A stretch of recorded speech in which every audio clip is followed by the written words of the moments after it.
जम्मू कश्मीर के पूर्व मुख्यमंत्री, राज्यसभा के पूर्व leader of opposition Ghulam Nabi Azad साहब, मेरे बड़े भाई भूपिंदर सिंह हुड्डा जी,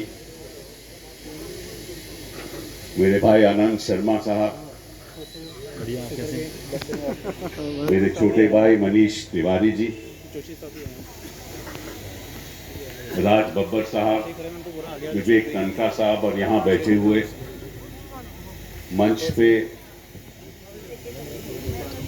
यहाँ के सब नेतागण और दूर दूर से आए हुए भाइयों और बहनों,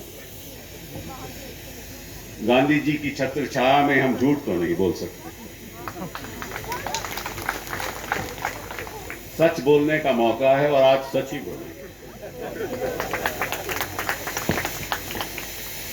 हम क्यों यहां इकट्ठा हुए हैं?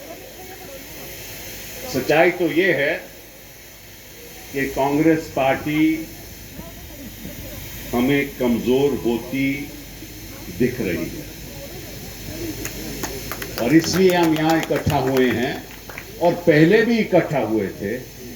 हम इकट्ठा होकर इसको हमें मजबूत करना है। ये तो सच्चाई की बात है और इसके जो खुशकिस्मती है वो ये है कि हम गांधी जी की छत्र छाया में ये बात आपके सामने रख रहे हैं। गांधी जी सच्चाई के रास्ते पे चलते थे, ये सरकार झूठ के रास्ते पे चल रही है। गांधी जी अहिंसा को गले लगाते थे, ये हिंसा को गले लगा रही है। तो बात तो ये गांधी जी की करते हैं, लेकिन ना सच्चाई का रास्ता अपनाते हैं और ना हिंसा का रास्ता अपनाते हैं। अब मैं साधारण रूप से आपसे कुछ ऐसी बातें करना चाहता हूं जो देश की जनता समझ पाए कि गुलाम नबी आजाद साहब का असल रोल क्या है। आप कई बार हवाई जहाज में चढ़ते होंगे और हवाई जहाज में चढ़ने में जो वहां बैठा होता है हवाई चलाने वाला, वो अनुभवी होता है ना। बहुत जरूरी है कि उसको अनुभवी होना चाहिए। दूसरी बात यह है कि उसके साथ एक इंजीनियर भी होता है कि कहीं इंजन में गड़बड़ी हो जाए तो वो ठीक कर देगा। तो गुलाम नबी जी अनुभवी भी हैं और इंजीनियर भी।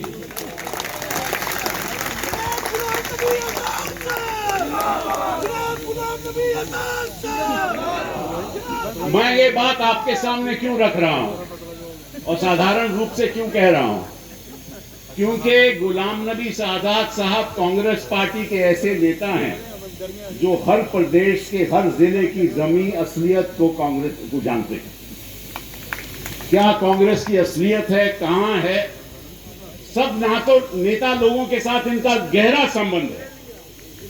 और जब हमें ऐसा लगा कि पार्लियामेंट को गुलाम नबी आजाद को आजाद कर रहे हैं तो हमें दुख हुआ। ये सच्चाई की बात, हमें वहां बैठे बैठे बहुत दुख हुआ।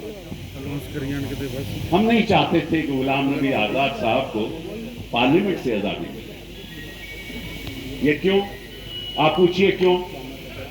क्योंकि मैं समझता हूं कि जब से वो राजनीति में आए, कोई ऐसी मिनिस्ट्री नहीं है जिसमें वो मिनिस्टर नहीं, कोई ऐसी मिनिस्ट्री नहीं रही जिसमें वो मिनिस्टर नहीं रहे, कोई ऐसा नेता नहीं जिनको व्यक्तिगत रूप से वो जानते नहीं।